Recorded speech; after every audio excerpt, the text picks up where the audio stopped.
Саба районының Олы Кибәші ауылында туып үскен көрнекле журналист Люция Шәрәфиеваның өр яңа китабы дөнья күрде. Хәтер китабын тәкъдир итү чарасыннан хәбәрчебез Мөршидә Җихан репортажы.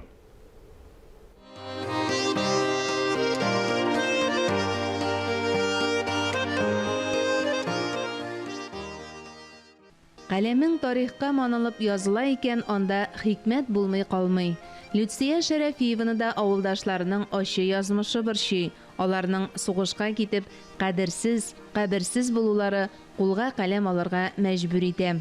Bu benim kitapxana түгел, bu benim авылдашларымның да уртак хезмәте.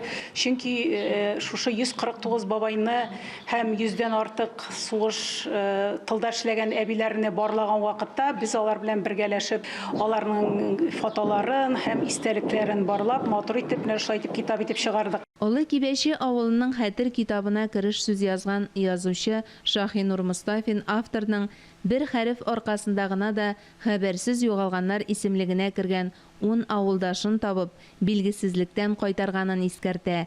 Ә кичәгә кайтучылар аны энә белән кые казуга тиңләде. Чөнки мондый тарихи әйберләрне барларга теләсә кайсы журналист җөрәт итми.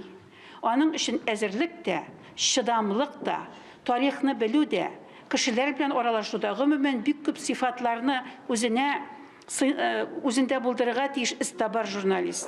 Менә мин журналист Люцияны иң элек истабар журналист дип әйтә алам. Чөнки ул эзләп тапты, архивларда утырып тапты. Шуңа күрә аның бу китабы туды. Бу китап аның авылдашларына, әтиләре, бабалары яудан кайтмаган кешеләргә бабалары булып яудан кайтты. Кемнәргәдер истәлек булып яудан кайтты. Китапны тәкъдим итү чарасына бөтен авыл җыелды. Анда зур түрәләр катнашындагы кебек рәсмилек тә, ясалмалык та юк. Әнә шушы ак яулыгын сузып бәйләгән әбиләр түрә монда. Алар барда таныш, якын үзеңнеке. Минем әбием киндек әбисе, әниемнең кайнанасы бер көнне 3 хатынның 4 бәбие туды, иртәнге сәгатьтә. Шул минем әбием 3 хатынны моншагап күреп, 3-4 баланы җуып, менә без бер көнне туган балалар, беренче октябрь көнне. Ул бер мөҗиза булды. Шулардан хәзер берсе 40 яшына җиткәнче үлде, Казанга киткән иде, икенчесе тууга үлде, игезәк. Өченчесенә 4-5 баласы калды Люцияның туганы. Алар үлеп беттеләр, хәзер мин бер калдым. 1 октябрьдә 80 яшь тутыручы Әлфинур апа 13 яшеннән җигелеп тормыш нужасын тарткан. Заманасы шундый иде ди. Ул чырларны яшь буынга шушындый китаплар һәм музейлар гына күз алларга мөмкинлек бирә. Мин бер сүз әйтмәдем. Булдырга аласың икән, синең ризагың шул инде дидем. Мин ага бит башта ук нигә медицинага укытасы килгән идем. Нигә врачка, ул бит журналистка китте шундан соң. Врач та була алар иде, чөнки укуы бик әйбәт дип искә алды химия, биология укытучысы Менәвәрә апа. Һәр вакыт тыңлаучы укытучыларга да бик мәрхәмәтле, тәрбияле, укытучыларның да кадерен белә торган, аны санап, аларны хөрмәтле белә торган хөрмәтле, тәрбияле бала иде Люция. Әни урынына калып безне җыеп торганың өчен бик зур рәхмәт сиңа. Туганнары, дуслары, сыйныфташларыннан тыш китап тәкъдим итү шатлыгын уртаклашырга дәвани буларак таныш Әлфинур Хисамиева кайткан иде. Алар озак еллар радиода бергә эшли.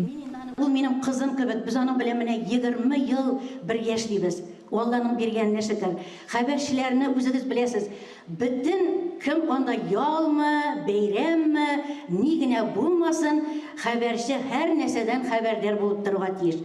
Алма кебек матур чаклар бер вакыт кына. 1 минут эчендә үз фикереңне җиткереп, теманы аңлап, аны халыкка аңлаешлы итеп җиткерү зур осталык, сәләт таләп итә. Менә бу осталык, бу сәләт Люциядә бар. Ул шушы минут ярым эчендә үзенең мөнәсәбәтен дә белдереп, теманы ачып, халыкка аңлаешлы итеп җиткерә белә. Һәм менә без инде аннан өйрәнәбез ничек эшләргә икәнен. Люция Шәрәфиеваның «Эчәр суын синдә кибәчем» дип аталган беренче китабына тарих фәннәре докторы Дамир Исхаков зур бәя биргән иде. Монысы да бик саллы, 418 битле. Бер мизгелдә мин аларны күз алдына китерәм. Ни кадәр зур булыр иде минем авылым, ни кадәр көчле булыр иде минем нәселем.